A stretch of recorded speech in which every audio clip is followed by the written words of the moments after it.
Well, greetings, blessings, grace, and peace. Welcome to another episode of the Connected Podcast. This is Charles, the pastor and founder of My Connected Church. Our website is myconnectedchurch.com. We're so grateful that you have decided to join us to participate in another Bible study. This is the Connected Podcast, the weekly Bible study of My Connected Church, and I want to thank you for tuning in and listening. However you listen to your podcast, we're so grateful that you chose to spend a little time with us. Please don't forget to rate, review, and share the podcast. Help us to get the word out there. If you find the podcast to be a blessing, do us a favor. Don't keep it to yourself. Make sure you share that with someone you care about, someone you love. We're going to jump right in. I want to actually pick up where we left off this Sunday. If you had an opportunity to join us on Facebook Live or YouTube, if you've had an opportunity to stream the service since Sunday, we came from the topic, from the message, qualified by God. That was the key point. The message was occupying a position not fit for the role. Occupying a position not fit for the role. And we looked at the difference between being qualified versus being qualified by God. We spell that Callified, qualified by God.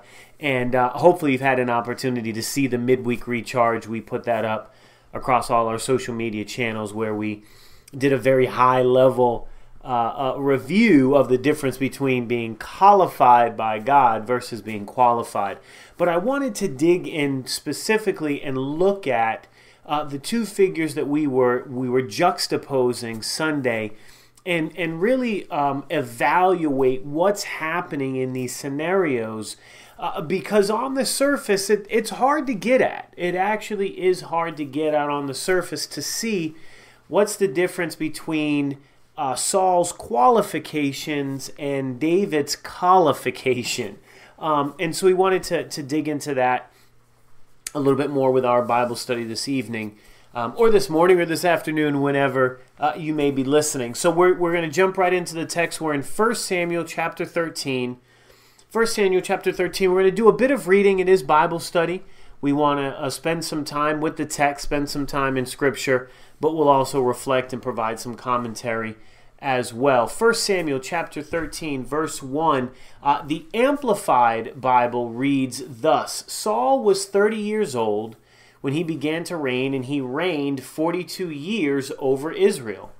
Saul chose for himself 3,000 men of Israel, of whom 2,000 were with him in Michmash and in the hill country of Bethel, while 1,000 were with Jonathan at Gibeah of Benjamin.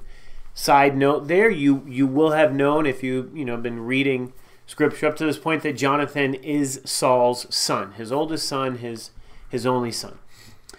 But he sent the rest of the people away, each one to his own tent. Jonathan attacked and defeated the Philistine garrison, which was at Gibeah, and the Philistines heard about it. Then Saul blew the trumpet throughout the land, saying, "Let the Hebrews hear." Watch this, verse 4. Listen to this carefully. All Israel heard that Saul had defeated the Philistine garrison, and also that Israel had become despicable to the Philistines, and the people were summoned to join Saul at Gilgal. So that's a very important seed. That's a very important point. It's only a couple verses, but if you want to begin to get the difference between being qualified and qualified, occupying a position versus being fit for the role, being actually fit, appropriate for the role, we get introduced very early on. I mean, we hear about Saul's reign in the beginning of the chapter, that he was 30 years old. He reigned for 42 years, and then shortly thereafter, we see that this man, who we believed to be a man of loyalty, to be a man of humility, certainly a man of impressive stature, but this was a man that was searching very invested, very diligently, very dutifully, searching for his father's missing donkeys. This was a man that was not eager to be anointed the first king of Israel, but once that, once he had an opportunity to kind of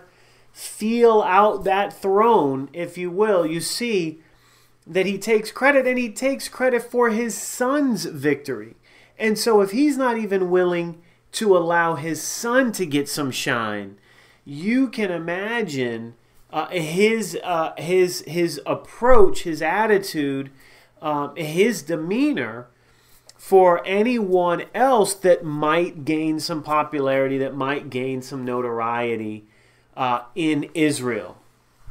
And so we see very early on Saul's approach. Now the Philistines gathered to fight, verse 5, against Israel, 30,000 chariots, 6,000 horsemen, and troops in multitude like sand on the seashore.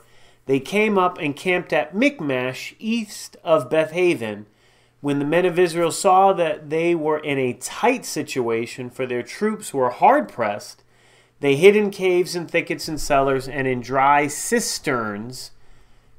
Also, some of the Hebrews had crossed the river Jordan to the land of Gad and Gilead. As for Saul, he was still in Gilgal, and all the people followed him, trembling in fear and anticipation. So his son wins this great victory, and Saul immediately takes credit for it. And so then the Philistines turn their focus, because remember, Jonathan and his garrison are away. Remember what we read here back at the beginning, that Jonathan attacked and defeated the Philistines' garrison, which was in Geba, and Saul is in Michmash. So they hear about the victory in Geba, but then they hear Saul from Michmash bragging on this victory that he apparently has won. So the Philistines turn their focus, their gaze, their attention to Michmash, where Saul is, while Jonathan and his garrison, his legion of troops, are away. And so Saul has not watched this. Now we already have gotten a window into a bit of Saul's character by he taking credit for the victory that his son had achieved. Now watch what happens here in verse 8, and we'll really begin to see this notion of being qualified, occupying the role, but not fit, not qualified by God. Verse 8, now Saul waited 7 days according to the appointed time which Samuel had set. So Samuel the priest had said, I'll be there in 7 days. Wait 7 days, I'll be there. But Samuel had not come to Gilgal. And the people were scattering away from Saul. They're getting nervous. They see this massive Philistine army gathering. And as we read a little bit earlier, people were already starting to flee. There were people hiding in cisterns and caves. Some people were crossing the Jordan River because they didn't want to fool up with the full might of the Philistine army. And so they're gathering.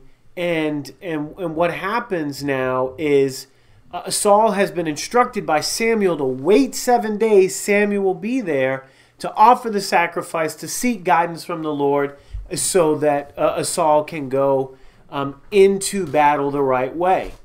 But what happens? Verse 9, so Saul said, because Samuel had not arrived in the 7 days that he said, Saul said, bring me the burnt offering and the peace offerings. And he offered the burnt offering, which he was forbidden to do. As soon as he finished offering the burnt offering, guess what? No big surprise. Samuel finally came. Saul went out to meet him, to welcome him. But Samuel said, what have you done? Saul said, since I saw that the people were scattering away from me, and that you did not come within the appointed time, and that the Philistines were assembling at Michmash, therefore I said, now the Philistines will come down against me at Gilgal, and I have not asked for the Lord's favor by making supplication to him.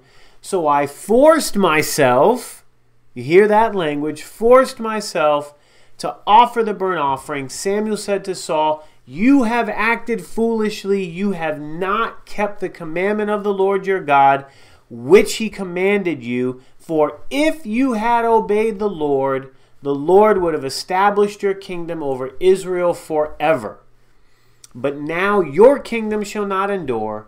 The Lord has sought out for himself a man," we know this, that this man will be David, "after his own heart, and the Lord has appointed him as leader and ruler over his people, because you have not obeyed what the Lord commanded you." And so there is this breakdown. There is this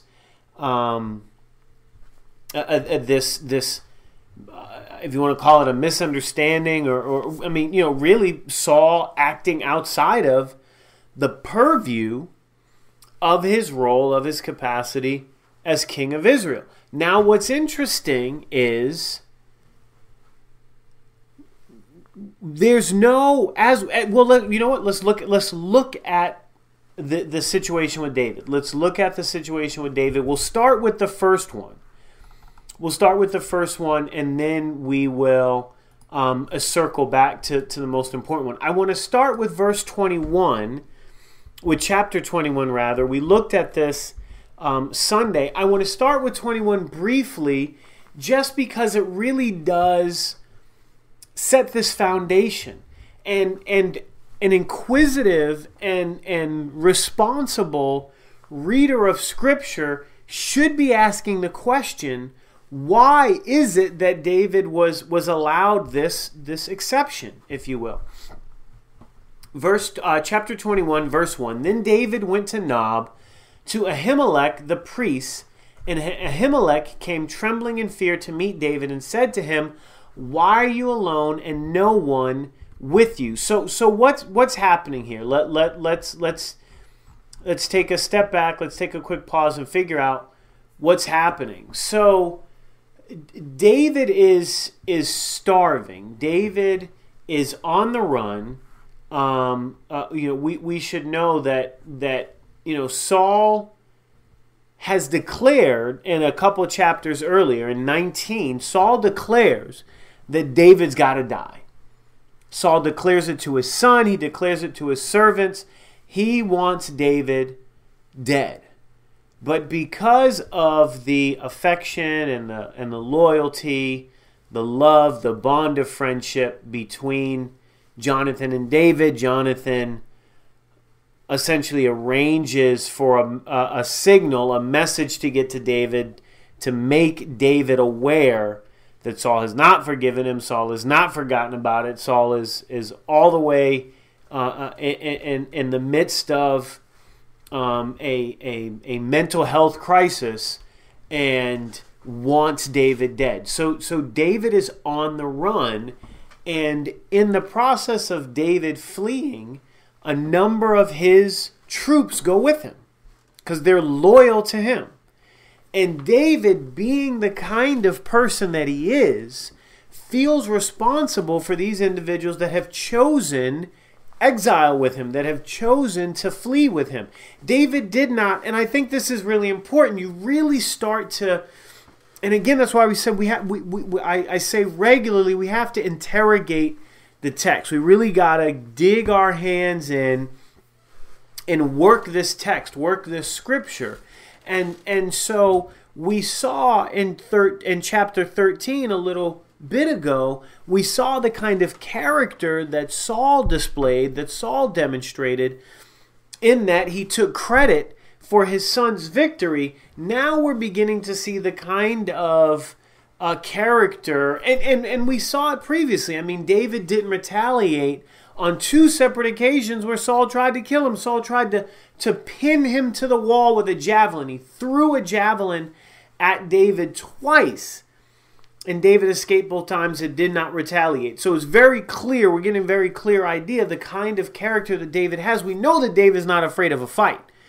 Remember, Saul has killed his thousands, David his 10,000s. I mean, that's the kind of stuff that has set Saul off. Remember we said earlier that if Saul was taking credit for what his son Jonathan did, you can imagine what Saul is going through. He didn't let his own son get credit for the victory that he won. And now the people of Israel are celebrating David over Saul. That what is this they sing and sing of David his 10,000 and Saul only his 1,000. And the irony is that Saul's 1,000 probably weren't even all his. We know that Jonathan had just slayed a garrison of 1,000. So who knows what Saul was actually responsible for in terms of victory. And so Saul has all this swirling around him. He tries to kill David on 2 separate occasions. And David, recognizing the authority, recognizing the appointment that Saul has on his life from God, does not retaliate. He flees. And so in chapter 21, he arrives at the residence of Ahimelech. And Ahimelech is nervous because Saul has put out this decree that David's got to die. Verse 2, David said to Ahimelech the priest, "The king has commissioned me with a matter and has told me, let no one know anything about the matter for which I am sending you and with which I have commissioned you. I have directed the young men to a certain I've directed the young men to a certain place." So now we do need to take a second because it is accurate. David is being a bit, we pointed this out as well. David's being a bit, if you want to say, a bit disingenuous. He's being a little untruthful. He was not sent on an errand. He was not sent on a mission. By the king. He's running. He's running from the king. The king wants him killed, and David is being a bit coy. And so, we can understand, we can sort of understand that David had to lie, and he had to lie. And the point that we tried to make Sunday, had to lie is maybe a bit stretching it. But the point that we tried to make Sunday is that David was trying to provide Ahimelech plausible deniability. David was trying to provide Ahimelech a way out so that if word got out that David arrived and that Ahimelech aided him, that Ahimelech could say, he told me that he was on a mission from the king. I was just serving at the pleasure of the king. Right? So trying to provide that way out.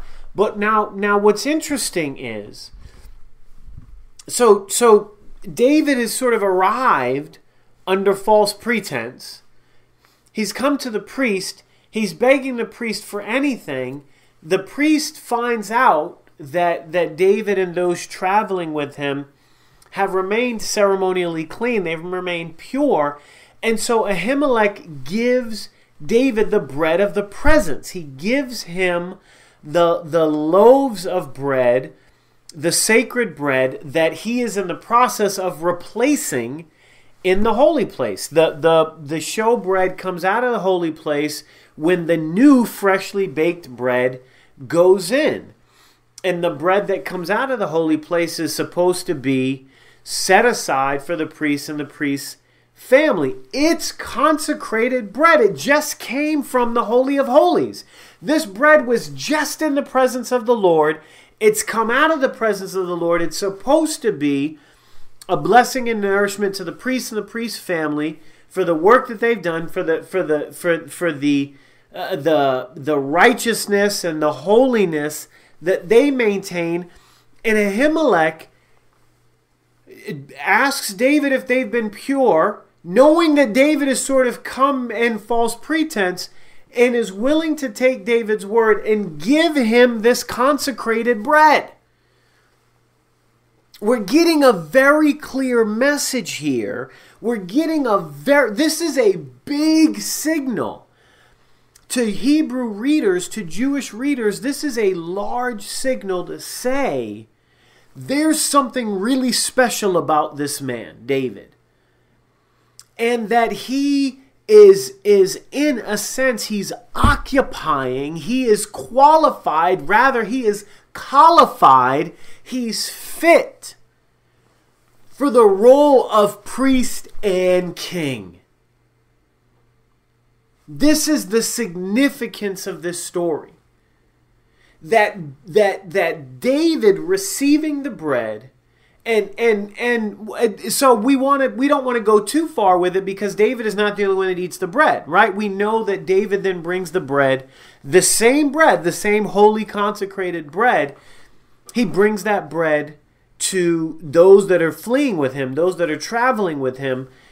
And so do we then start to presume that those are fit to be priests as well? No. We don't leap to that conclusion because they become able to eat the bread because they have remained ceremonially pure at David's word. But more important than that, because David is the proxy, David is the one that is serving the bread. So David still, it kind of remains in that role, that quasi-priestly, quasi-Levitical, quasi-spiritual role, where David is taking the bread and then serving the bread to those men. So let's go to now chapter 30, and I want to really look at. So we saw Saul try to act in the role of priest by summoning the burnt offering and offering the burnt offering, and then completely trying to excuse him, like completely trying to play it off.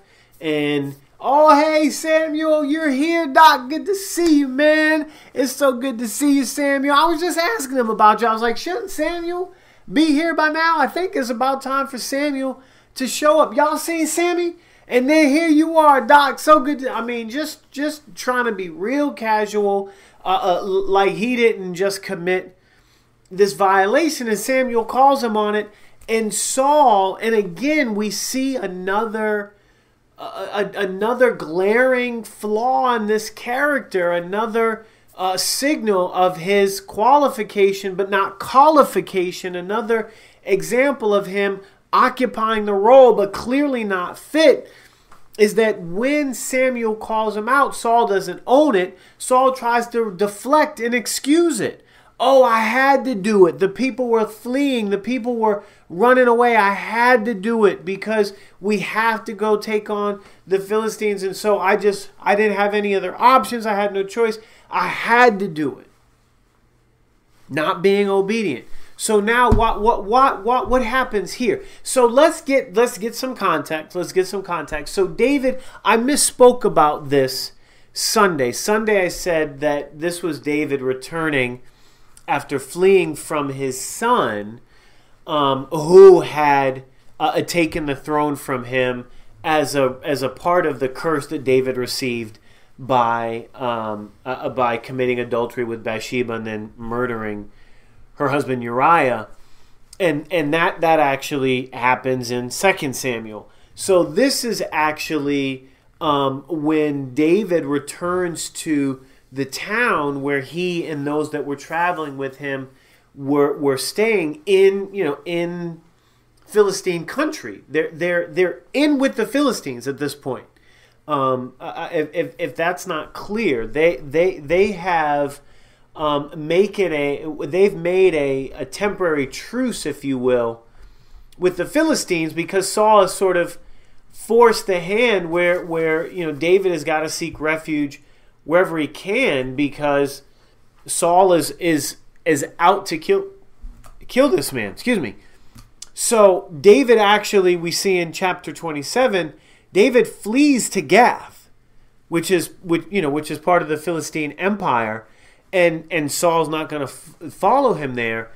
And so David is sort of negotiating with some of the leaders, like, hey, no, I'm, the enemy of my enemy is my friend, and we're good. Like, I'm I'm being hunted by Saul, so I'm no threat to you. And so the Philistines are about to go out to war in chapter 28 against Israel, and David is initially going to go. That one of the kings is like, I'll take you at your word, like come and fight with us. And part of it is sort of a test of loyalty to see if David is sincere about, trying to broker this, even if it's temporary, truce between his band and the Philistines. And in 29, the princes of the Philistine kingdoms are like, no, we don't trust him. He's going to get us out on the battlefield. He's going to turn against us. We're all going to die. Send him home. Send him out of here. So verse 30 is when David returns, when David and his band of soldiers return after considerable travel. I mean, they're marching with the army and spending time with the army. So they're away from home for a good bit. And when they get back, their homes are burnt. Their wives have been kidnapped or taken away. They're just it's ruin. It's in ruin. It's in utter ruin and devastation, and they are beside themselves. As you can imagine, they are absolutely, David and his men are absolutely beside themselves. And so we pick it up at verse 3. When David and his men came to the town, it was burned, and their wives and their sons and their daughters had been taken away. Verse 4. Then David, we're still in the Amplified Bible. Then David and the people who were with him raised their voices and wept until they were too exhausted to weep any longer. Now David's two wives had been captured, Ahinoam the Jezreelite and Abigail the widow of Nabal the Carmelite. Further, David was greatly distressed because the people spoke of stoning him, for all of them were embittered, each man for his sons, his daughters. But David felt strengthened and encouraged in the Lord his God. Saul gets impatient. Samuel tells Saul to wait 7 days. Saul can't wait past the 7th day. And you know that Saul was that type of cat that was looking at the sundial and following the shadow on the sundial and waiting for the end of the 7th day. And the instant that it was the end of the 7th day and Saul wasn't there, and Samuel wasn't there, Saul was like, bring me the offering. I got this. Bring me the offering. He said, wait 7 days. It's been exactly 7 days. This cat ain't here. Knowing good and well that he's just around. I mean, Saul didn't know that, but you and I know, listening to the story, that he's just over just over the next hill or around the bend. I mean, he's clearly not that far, because as soon as Saul finished offering the burnt offering, Samuel shows up. So we're talking a matter of, a couple hours into the quote-unquote 8th day. And Saul he has no patience. He has no chill. He has no, really, you got to question his faith here in this situation. David returns to his home being absolutely ruined, burnt to the ground, wives kidnapped, the wives and children of his men kidnapped, utter devastation. They're in a foreign land. They're outnumbered, and David's response is that he's strengthened and encouraged by the Lord his God. And watch David's reaction. This is where we really want to line up these two instances. So what does David do in the midst of adversity, facing a potential attack from the enemy? Verse 7, David said to Abiathar the priest. So David is addressing the priest. Ahimelech's son, please bring me the ephod. So Abiathar brought him the ephod. David inquired of the Lord, saying, shall I pursue this band of raiders? Will I overtake them? And he answered him,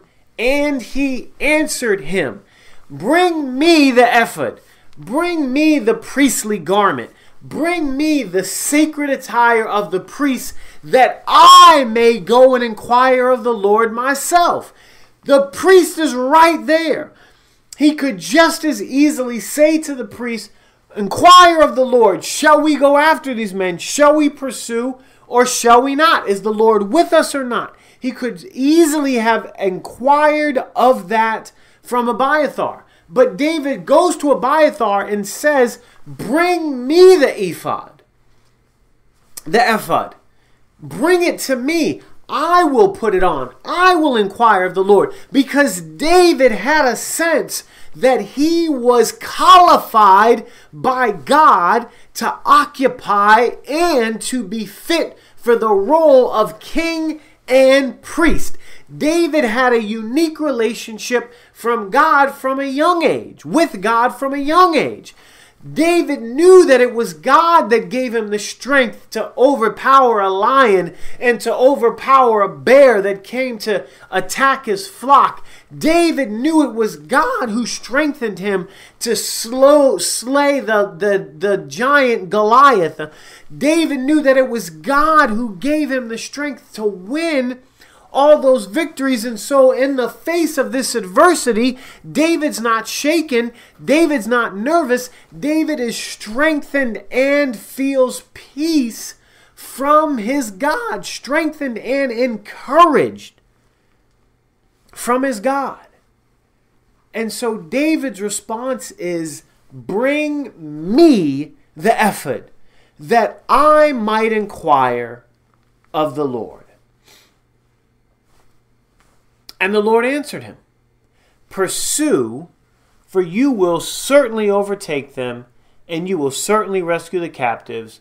Verse 9, so David went, he and 600 men who were with him, and came to the brook of Besor. There those who could not continue remained behind. That's an important caveat as well. But David pursued the Amalekites, he and 400 men, for 200 were too exhausted to cross the brook. Besor stayed behind. They found an Egyptian who had collapsed in the field, brought him to David, gave him bread, he ate. They gave him water to drink, and they gave him a piece of fig cake in clusters. David said to him, verse 13, to whom do you belong? Where are you from? He said, I'm a young man from Egypt, a servant of an Amalekite, and my master abandoned me as useless when I fell sick 3 days ago. We made a raid on the Negev of the Cherethites,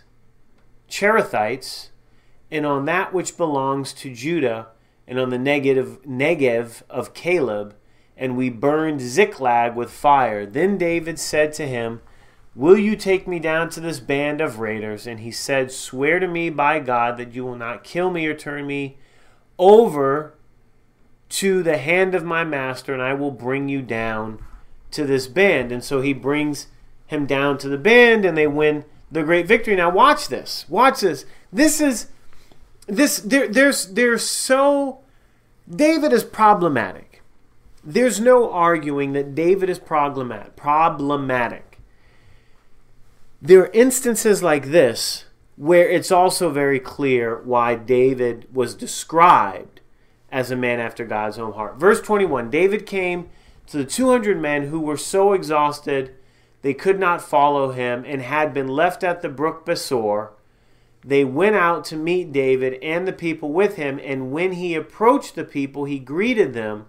Then all the wicked and worthless men among those who went with David said, because they did not go with us, we will give them none of the spoil that we have recovered, except that each man take his wife and children away and leave.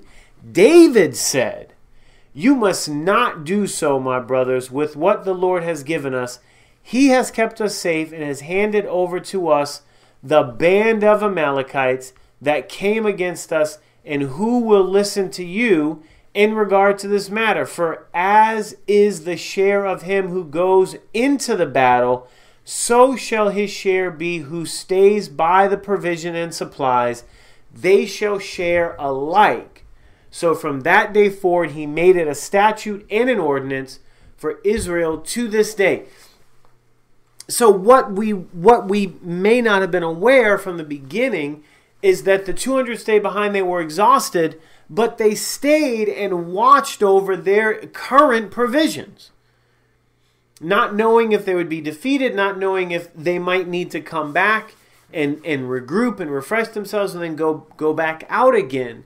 So David is saying, look, they stayed behind, and yes, they didn't go out and fight with us, but they weren't on vacation. They ensured that the provisions that we left behind remained safe and unspoiled.